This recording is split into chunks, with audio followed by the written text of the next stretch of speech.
Morning dear students. तो आइए आज हम पढ़ेंगे गॉस की प्रमेय और उसके अनुप्रयोग क्या है, उस पर आधारित क्वेश्चन पढ़ेंगे। तो आइए वीडियो को स्टार्ट करते हैं। वीडियो को स्टार्ट करने से पहले यदि आप हमारे चैनल पे नए हैं तो प्लीज सब्सक्राइब करिए। यदि आपको वीडियो अच्छा लगे तो शेयर और कमेंट करना न भूलें। तो आइए हम आज पढ़ते हैं। सबसे पहले इलेक्ट्रिक फ्लक्स क्या होता है। इलेक्ट्रिक फ्लक्स, वैद्युत फ्लक्स जिसको बोलते हैं बच्चों, वैद्युत फ्लक्स।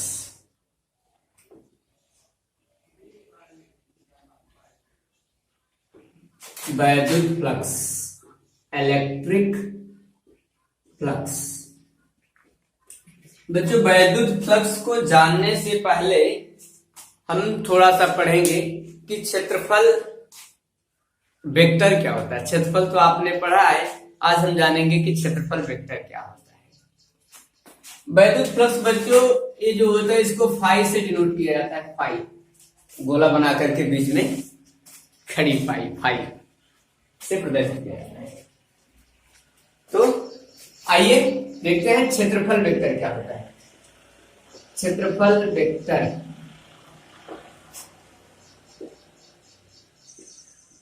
जैसे बच्चों मान लीजिए मेरे पास एक स्क्वायर है, वर्ग है, एक्स अक्ष वाई अक्ष है और एक जेड अक्ष है। मेरे पास एक स्क्वायर है, वर्ग है जिसकी ऑल साइड है। अब आपसे कहा जाए कि इसका एरिया बताइए। इसका नाम हम रख देते हैं ए बी सी डी। अगर इस स्क्वायर का, इस वर्ग का हमको क्षेत्रफल बताना हुआ तो क्लास 10th का बच्चा बोलेगा सर ए इंटू ए भुजा गुणे भुजा या भुजा square equal to A square. लेकिन अगर हम इंटर के छात्र से पूछेंगे इसका एरिया बताओ तो इंटर का छात्र बोलेगा कि क्षेत्रफल क्या है, वेक्टर क्वांटिटी होता है, सदिश राशि, इसमें दिशा होता है। आइए जानते हैं कैसे। क्षेत्रफल क्या होता है, स्क्वायर का क्षेत्रफल होता है एरिया, साइड मल्टीप्लाई साइड या साइड का स्क्वायर। तो हो जाएगा ए बी, एरिया है, इसको हम एरिया लिख देते हैं। Vector A B cross B C. और आपने 11th में पढ़ा है कि vector A cross vector B is equal to A B sine theta. बच्चों आपने क्या पढ़ा है, vector A cross B is equal to क्या होता है, ए बी साइन थीटा होता है। तो उसी तरह बच्चों अगर vector A B cross vector B C की वैल्यू फाइंड की जाए तो क्या आ जाएगा, A B into B C into sine theta. बच्चों ए बी की वैल्यू कितनी है, ए, बी सी की वैल्यू कितनी है, ए, और साइन थीटा की वैल्यू, इसके बीच का एंगल कितने डिग्री का है, 90 डिग्री का है। प्रत्येक कोण समकोण होते हैं।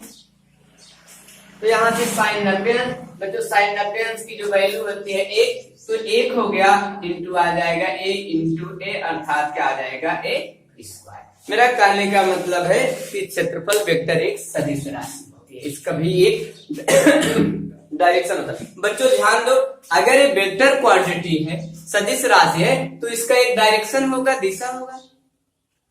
बच्चों डायरेक्शन क्या होगा, दिशा इसकी क्या हो जाएगी, आपने ये भी पढ़ा है 11th में। चलो हम 11th की बात छोड़ देते हैं। अगर यहां से इसका डायरेक्शन बताना है, सिंपल सा तरीका होता है कि जो डायरेक्शन होता है वो दिए गए जिस क्षेत्र में होता है, जिस डायरेक्शन में होता है, ठीक उसके परपेंडिकुलर होता है बाय द सरफेस। उस दिए गए सरफेस के ठीक परपेंडिकुलर लंबवत होता है डायरेक्शन जो होता है।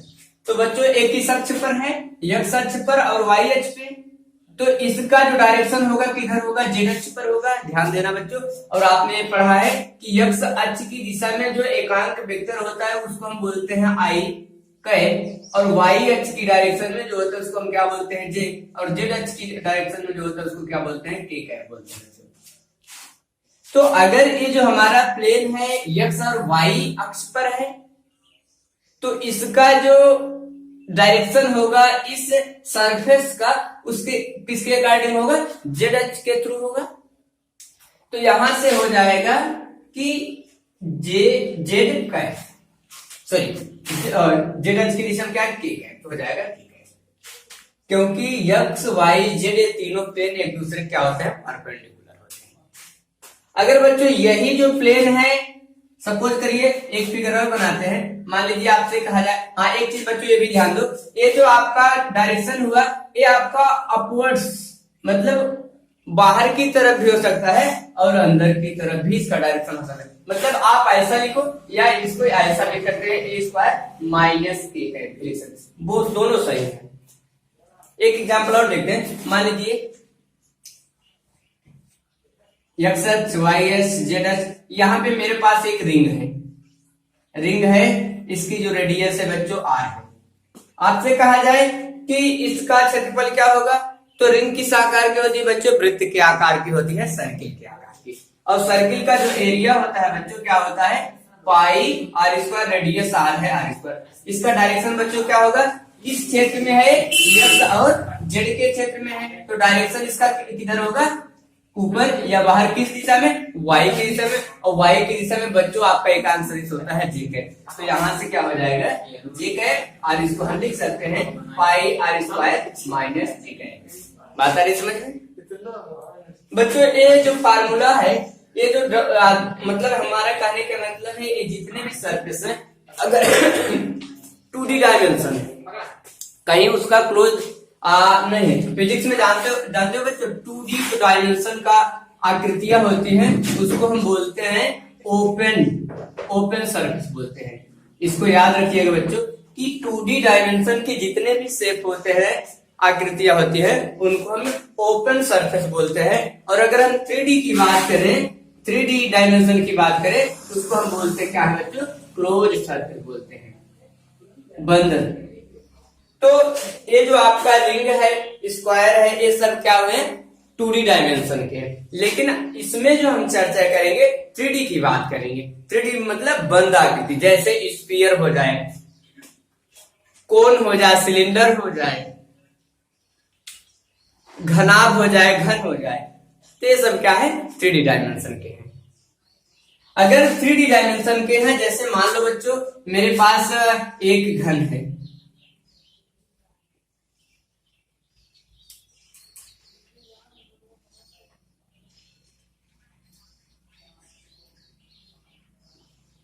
बच्चों ये घन है। अब हमको चाहे जिस सरफेस का एरिया वेक्टर फाइंड करना है, सदिश ज्ञात करना है बच्चों, मान लो हमको इस फलक का क्षेत्रफल वेक्टर पता करना है, तो हमेशा याद रखना बच्चों कि क्षेत्रफल वेक्टर जो होगा सरफेस के परपेंडिकुलर होगा। क्षेत्रफल वेक्टर यहां लिखे, क्षेत्रफल वेक्टर जो होगा, क्षेत्रफल वेक्टर पृष्ठ के सदैव लंबवत होता है। किधर होता है बच्चों, लंबवत होता है। हाँ बच्चों एक चीज ध्यान देना है, अगर 2D डायमेंशन है तो 2D डायमेंशन के लिए दोनों होता है, ऑलवेज सच होता है।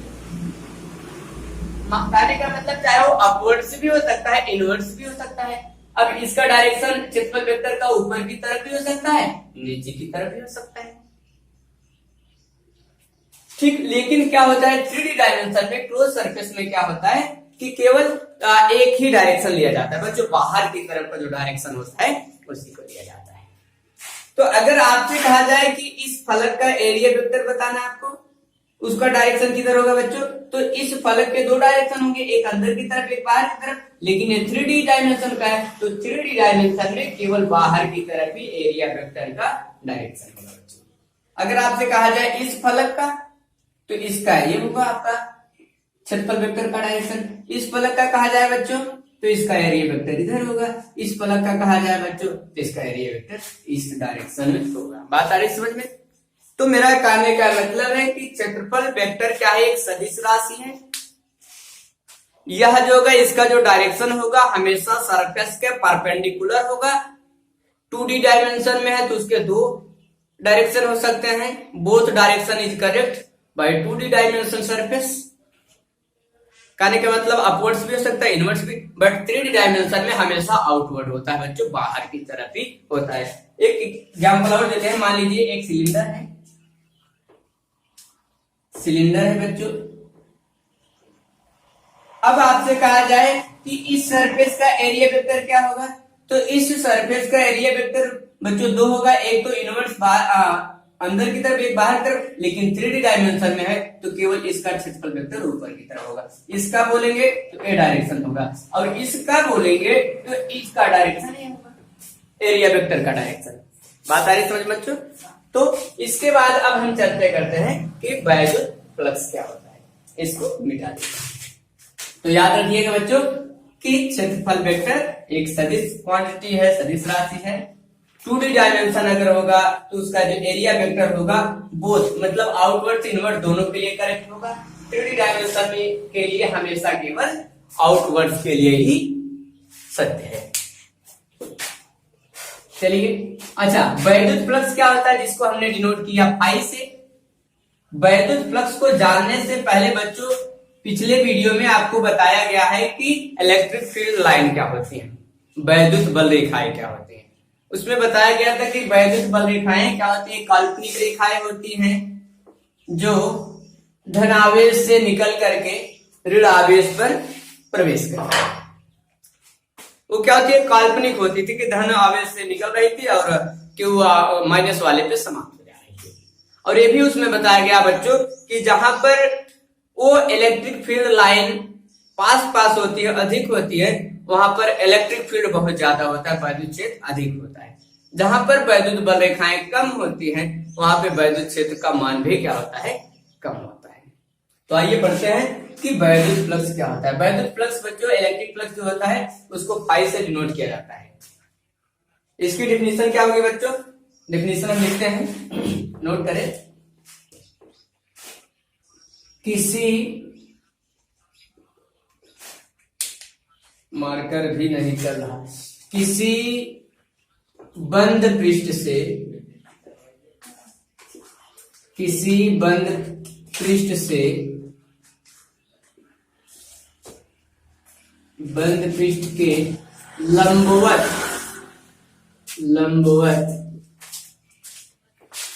गुजरने वाली, लंबवत गुजरने वाली वैद्युत बल रेखाओं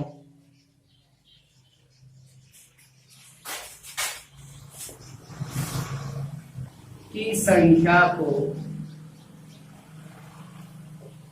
किसी बंद पृष्ठ के लंबवत गुजरने वाली वैद्युत बल रेखाओं की संख्या को बच्चों क्या बोलेंगे, वैद्युत फ्लक्स बोलते हैं, वैद्युत फ्लक्स कहते हैं, वैद्युत फ्लक्स कहते हैं।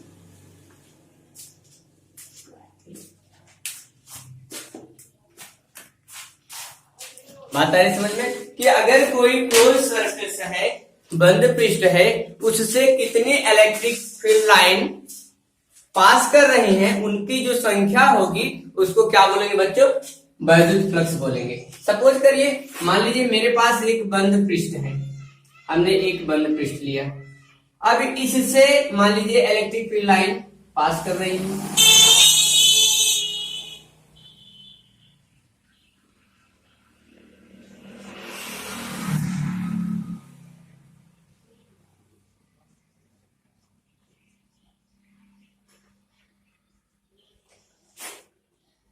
तो बच्चों इस बंद पृष्ठ से कितनी इलेक्ट्रिक फील्ड लाइन पास कर रहे हैं, कितनी बल रेखाएं जा रही हैं, उनकी जो संख्या होगी वही क्या कहलाएगा, वैद्युत फ्लक्स। तो आप देख सकते हो कि इस पृष्ठ से कितनी बल रेखाएं पास कर रही हैं, 1 2 3 4, ये नहीं पास कर रही ना, तो इस पृष्ठ से 4 वैद्युत बल रेखाएं पास कर रही है और जितनी बल रेखाएं पास करेंगी, number of electric field line passing through a close surface is called electric flux.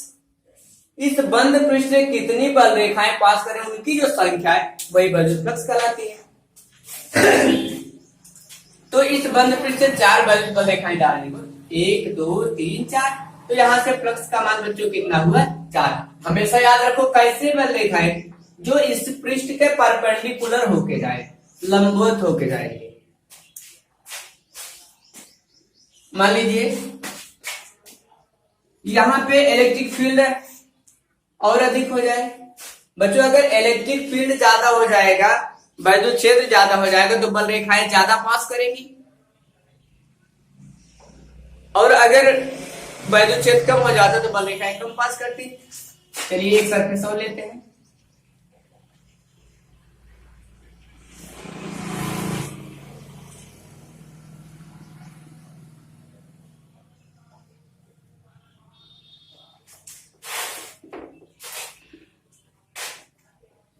ये रहा बच्चों, ध्यान दो, जैसे ही इलेक्ट्रिक फील्ड का मान अधिक किया गया, बल रेखाओं की संख्या क्या हो गई, अधिक हो गई। कहने का मतलब कि अगर हम इलेक्ट्रिक फील्ड का मान बढ़ाएंगे, विद्युत क्षेत्र अधिक होगा, तो विद्युत बल रेखाओं की संख्या जो होगी वो भी अधिक हो जाएगा। अगर ए अधिक हो गया और जितनी बल रेखाएं पास करेंगी वही तो विद्युत फ्लक्स होता है, तो फाई का मान भी बच्चों क्या होगा, अधिक हो जाएगा। यहाँ पे इलेक्ट्रिक फील्ड कम था तो विद्युत बल रेखाएं कम पास की, कम विद्युत बल रेखाएं पास की तो विद्युत फ्लक्स का मान 4 है। यहाँ पे इलेक्ट्रिक फील्ड हमने ज्यादा कर दिया, तो आप देख लो इलेक्ट्रिक फील्ड लाइन कितनी पास कर रही है, 1 2 3 4 5 6, तो यहां से फाई की जो वैल्यू है बच्चों कितनी आ गई, 6 आ जाएगी। तो जितना अधिक विद्युत क्षेत्र होगा उतने अधिक बल रेखाएं पास करेंगी, और जितनी अधिक बल रेखाएं पास करेंगी उतना विद्युत फ्लक्स क्या होगा, अधिक होगा। और कैसी बल रेखाएं काउंट करना है कि उस पृष्ठ के क्या हो, परपेंडिकुलर जो रेखाएं पास कर रही हैं वही ली जाएंगी। बच्चों कहने का मतलब मेरा ये हो गया कि इलेक्ट्रिक फील्ड कम हो रहा है तो बल रेखाएं कम निकल रही हैं।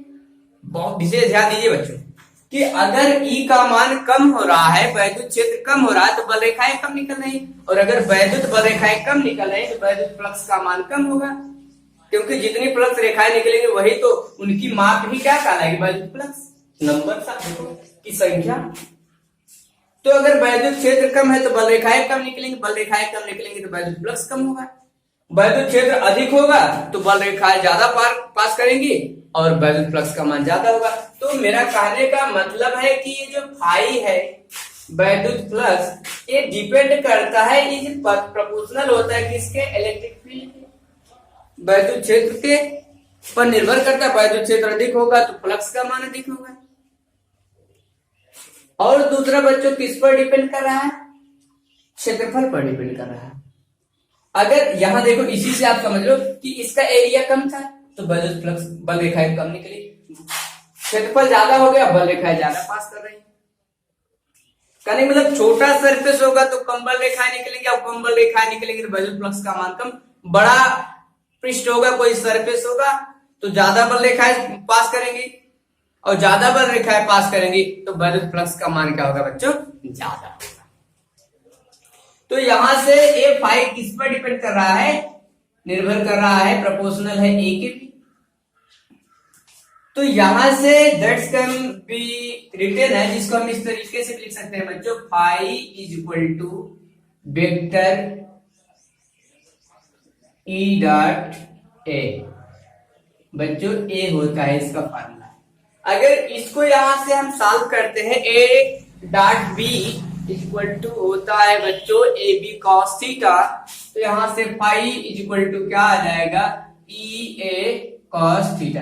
कहने का मतलब बच्चों एक चीज ये भी ध्यान देना है कि वैद्युत फ्लक्स भाई ई पर डिपेंड कर रहा है, वैद्युत क्षेत्र पर डिपेंड कर रहा है। वैद्युत क्षेत्र अधिक, बल रेखाएं अधिक पास करेंगे, और बल रेखाएं अधिक पास करेंगी तो वैद्युत क्षेत्र क्या होगा, अधिक होगा, और वैद्युत फ्लक्स। क्षेत्रफल पे डिपेंड करते हैं, क्षेत्रफल जितना ज्यादा हो जाएगा इलेक्ट्रिक फील्ड लाइन उतनी ज्यादा पास करेंगे, इलेक्ट्रिक फील्ड लाइन जितनी ज्यादा पास करेंगे बायदुल फ्लक्स का मान उतना अधिक होगा। तो यहां से कहने का मतलब यह हो गया कि ये फाई जो है थीटा पर भी डिपेंड कर रहा है। ये तो है पॉइंट वाली बात, वैद्युत फ्लक्स थीटा पर भी डिपेंड कर रहा है।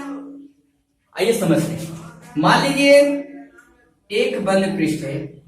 अच्छा, बंद पृष्ठ कैसा भी हो सकता है, क्लोज सरफेस कैसा भी हो सकता है, मानी बात है ऐसा। अब यहां से बंद पृष्ठ क्लोज सरफेस है, यहां से क्षेत्रफल वेक्टर बच्चों क्या होगा, 3 डायमेंशन का है, क्लोज सरफेस है, तो इसका वैद्युत फ्लक्स क्या हो जाएगा, बाहर की तरफ, away from the surface is perpendicular, इस पृष्ठ के लंबवत और किधर, बाहर की तरफ। अच्छा बच्चों ध्यान दो, मान लीजिए यहां से वैद्युत बल रेखाएं ऐसे निकल रही हैं थीटा एंगल पर, इलेक्ट्रिक फील्ड। अब अगर हम आपसे कहें कि बच्चों ये बताओ कि यहां पे जो बल रेखाएं निकलेंगी, बल रेखाएं जो पास कर रही हैं, या वैद्युत फ्लक्स किसके कारण उत्पन्न होगा, ई के कारण उत्पन्न होगा कि ए के कारण, किसके कारण उत्पन्न होगा। बच्चों ध्यान दो, यहां से हम क्या बोले हैं कि किसी बंद पृष्ठ के लंबवत गुजरने वाली, ये तो थीटा एंगल पे जा रही है ना, ये तो इलेक्ट्रिक फील्ड लाइन उत्पन्न नहीं करेगी, तो उत्पन्न कौन करेगा बच्चों, इसके तब 2 कंपोनेंट्स हो जाएंगे। इस इलेक्ट्रिक फील्ड के जो थीटा एंगल पर पास कर रही है इस क्लोज सरफेस से, इसके 2 कंपोनेंट हो जाएंगे, 2 घटक हो जाएंगे। एक हो जाएगा थीटा की डायरेक्शन में, जिसको हम बोलेंगे ई कॉस थीटा, और एक इसके ठीक परपेंडिकुलर होगा, इसको हम बोलेंगे बच्चों ई साइन थीटा।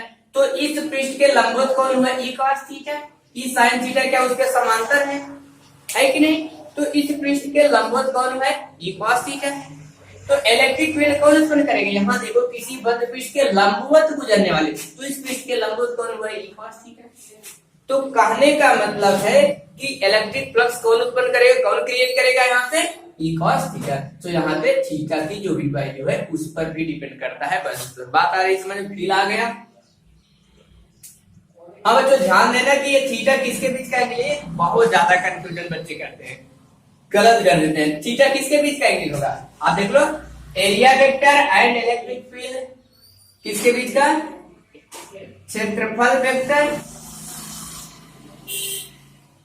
क्षेत्रफल वेक्टर तथा वैद्युत क्षेत्र के बीच का जो सरफेस से बना कोण नहीं लेना बच्चों, area vector and electric field की डायरेक्शन के बीच बिटवीन जो एंगल बनेगा वही कोण आपका यहाँ पे थीटा होगा। क्लियर, वैद्युत फ्लक्स क्या होता है समझ में आ गया, फील आ गया। दोबारा समझ लेते हैं कि वैद्युत फ्लक्स क्या होता है बच्चों, कि किसी बंद पृष्ठ अगर है उससे जितनी बंद रेखाएं पास करेंगे उनकी जो संख्या होगी उसको हम बोलेंगे वैद्युत फ्लक्स। किससे डिनोट करते हैं बच्चों, फाई से डिनोट करते हैं। फाई, मान लीजिए कि एक बंद पृष्ठ है, इससे बंद रेखाएं पास कर रही है 4, तो वैद्युत फ्लक्स का मान 4 हो गया। यहाँ पे इलेक्ट्रिक फील्ड कम था तो कम फील्ड लाइन गई तो वैद्युत फ्लक्स का मान कम आया। इलेक्ट्रिक फील्ड हमने ज्यादा कर दिया, वो डेंसिटी पर डिपेंड करता है, तो यहाँ से इलेक्ट्रिक फील्ड ज्यादा हो गया तो वैद्युत बल रेखाएं ज्यादा निकलेंगी, तो यहाँ से फ्लक्स का मान क्या आ गया। अगर ई का मान बढ़ाएंगे वैद्युत क्षेत्र, तो वैद्युत फ्लक्स का बल रेखाओं की संख्या अधिक होगी, और अगर वैद्युत बल रेखाओं की संख्या अधिक होगी तो फाई का मान अपने आप क्या हो जाएगा, बढ़ जाएगा, ठीक है ना, क्योंकि जितनी बल रेखाएं निकलेंगी उनकी जो संख्या है वही वैद्युत फ्लक्स का मान होता है। तो यहाँ से फाई का मान कितना, 1 2 3 4 5 6, तो फाई की वैल्यू कितनी आ गई, 6। बच्चों पहला मेरा कहने का मतलब हो गया फाई किस पर डिपेंड कर रहा है, वैद्युत क्षेत्र पर डिपेंड कर रहा है। दूसरा एरिया पर भी डिपेंड करेगा, एरिया छोटा था तो कम बल रेखाएं निकली और वैद्युत फ्लक्स का मान कम आया, एरिया बढ़ा दिया गया वैद्युत फ्लक्स का मान बढ़ गया, मतलब इस पर भी डिपेंड करता है। दोनों को मिला करके इस कंडीशन में लिखा जा सकता है। वेक्टर ए डॉट बी का फार्मूला बच्चों क्या होता है, vector A dot B equal to आपने पढ़ा है 11th में A B cos theta, so इसको हमने लिखा है ई ए कॉस थीटा। कहने का मतलब ई पे तो डिपेंड किया, अच्छी बात है, ए पे डिपेंड किया, ए भी ठीक है, तो कॉस थीटा कहां से आ गया, थीटा उसको हमने बताया कि मान लीजिए एक क्लोज सरफेस है, बंद पृष्ठ है, 3 डायमेंशन का है, तो एरिया वेक्टर क्या होगा, टुवर्ड्स होगा, बाहर की तरफ होगा, इसके परपेंडिकुलर होता है, अभी पीछे बताया गया। यहाँ से इस थीटा एक इलेक्ट्रिक फील्ड लाइन जा रही है, वैद्युत क्षेत्र की डायरेक्शन इससे थीटा एंगल पर है, तो क्या ये इलेक्ट्रिक फील्ड उत्पन्न करेगा, इलेक्ट्रिक फील्ड वैद्युत रेखा उत्पन्न करेगा? नहीं उत्पन्न करेगा। तो इस थीटा के दो कंपोनेंट्स हो जाते हैं, एक इसके थीटा की डायरेक्शन में ये cos थीटा, एक इसके परपेंडिकुलर। तो भाई इस प्लेन के परपेंडिकुलर कौन है, कौन बनेगा उत्पन्न कर रहा है इलेक्ट्रिक फील्ड? ई cos थीटा, और जो लंबवत होगा वही हमको लेना है। तो ई cos थीटा के कारण ही यहाँ पे वैद्युत रेखाएं उत्पन्न हो रही है और वही वैद्युत पथ का मान होता है। तो कहने का मतलब थीटा पर भी फाई डिपेंड करता है। थीटा क्या होगा? उस क्षेत्रफल वेक्टर और इलेक्ट्रिक फील्ड वैद्युत क्षेत्र के बीच जो कोण होगा वही कोण लेना है। क्लियर हो गया अच्छे से? चलिए इसके हम मात्रक की चर्चा कर लेते हैं। इसका मात्रक क्या होगा, बीमा क्या होगा। ठीक, चलिए तो बच्चों अगर यहाँ आप फिर इसके बाद पढ़ लेते हैं इसकी यूनिट क्या होती है। क्षेत्रफल वेक्टर वैद्युत फ्लक्स ये जो आया है इसकी यूनिट क्या होगी, डायमेंशन फार्मूला क्या होता है। तो फाई इक्वल टू बच्चों क्या आया, ई ए cos थीटा आ गया। बच्चों ई का जो डायमेंशन यूनिट होती है क्या होता है, ई का मात्रक होता है न्यूटन प्रति कूलाम, न्यूटन प्रति कूलाम होता है ना। तो यहाँ से फाई का जो मात्रक होगा बच्चों, फाई का मात्रक यूनिट, तो ई का मात्रक क्या हुआ, न्यूटन पर कूलम, न्यूटन प्रति कूलाम इंटू ए क्या है क्षेत्रफल, इसका क्या होता है मीटर होता है, मीटर स्क्वायर, इसकी कोई भी मात्रक नहीं होता है, हो जाएगा न्यूटन मीटर स्क्वायर प्रति कूलम। बच्चों इसका बीमा क्या होगा, बीमी सूत्र, बीमी सूत्र क्या होगा, बीमी सूत्र हो जाएगा बच्चों न्यूटन का बल का मात्रक होता है यल की पावर -2 इंटू मीटर स्क्वायर का हो जाएगा यल स्क्वायर अपॉन कूलम का बच्चों क्या होता है 80। तो यहाँ से इसको अगर हम सॉल्व करेंगे बच्चों तो आ जाएगा यम और यल स्क्वायर, यल का गुणा होगा यल क्यूब हो जाएगा, टी का घात कितना है बच्चों -2 है बटे कितना है ए टी, टी का घात ए का घात 1 है ऊपर जाके इनवर्स हो जाएगा, तो हो जाएगा यम एल क्यूब, टी -2 था एक और जाके माइनस होगा, टी का घात माइनस हो जाएगा 3 और ए का घात -1 हो जाएगा। बच्चों ये जो इसका डायमेंशन फार्मूला है वेरी इंपॉर्टेंट है, वो चाहे बोर्ड पेपर हो चाहे कंपटीशन की दृष्टि से देखा जाए ये बहुत ज्यादा है। हर बार कंपटीशन में पूछ लेता है कि इलेक्ट्रिक फ्लक्स का डायमेंशन फार्मूला क्या होता है, तो इसको नोट करें बच्चों। अब नेक्स्ट वीडियो में बच्चों हम पढ़ेंगे कि गॉस की प्रमेय क्या होती है, गॉस की प्रमेय पर आधारित उसके अनुप्रयोग क्या होते हैं। तो आज के वीडियो में बस इतना ही। यदि आपको वीडियो अच्छा लगा है तो प्लीज लाइक करें, सब्सक्राइब करें, कमेंट करें, इसे ज्यादा से ज्यादा शेयर करने का प्रयास करें ताकि और भी बच्चे देख सके, इसका लाभ उठा सके। बच्चों जो चीज अब नेक्स्ट वीडियो में हम चर्चा करने वाले हैं गॉस की प्रमेय, तो गॉस की प्रमेय क्या होती है उसके बारे में आप पढ़ के आएंगे और जब वीडियो देखेंगे जब भी पढ़ाया जाएगा ताकि आपको अच्छे से समझ में आ जाए। Thank you.